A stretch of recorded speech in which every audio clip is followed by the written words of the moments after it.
मेरा नाम परवीन है। मैं पेखेवाल पिंड तो आई हाँ ते मेरे 2 बच्चे ने। मियाँ मेरा दिहाड़ीदार मजदूर है। मैं घर सिलाई का काम करनी। मैं घर मेहनत मजदूरी करके बिजली का बिल, घर का किराया, हर चीज़ बड़ी मुश्किल नाल मैं कर रही हाँ। मैं अपने दोनों बच्चे स्कूल च पाए ने, गौरमेंट स्कूल पायलट। अल्लाह का शुक्र है, गौरमेंट पढ़ते पे ने। एक 7वीं क्लास पढ़ रहा, एक 3री क्लास पढ़ रहा। हुण गर्मियां दी छुट्टियां हो गई ने ते 3 महीने का रक्शे का किराया जिहड़ा है ना वो उधार चढ़िया आया मेरे उत्ते। मेरी सिलाई चों किसी का 500 लभदा है, किसी सूट का 300 लभदा है। उहदे विच मैं रक्शे का किराया नहीं दे सकती। हाँ जी, स्कूल बंद हो गए ने ते रक्शे वाला जिहड़ा है वो हर रोज़ मेरे घर आ जाता है पैसे लैण वास्ते।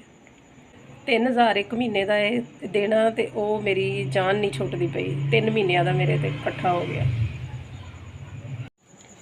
मैनूं तुहाडे वल्लों 5000 रुपया मिलिया। अल्लाह ताला तुहाडा भला करे, अल्लाह ताला तुहानूं बहुत देवे।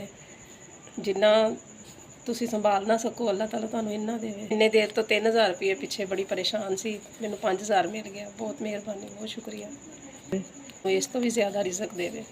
तुसीं इस तरह गरीबां दी मदद करदे रहो। इस तरह मेरी मदद होई, इस तरह सब दी अल्लाह ताला मदद तुसीं करो हर किसी दी।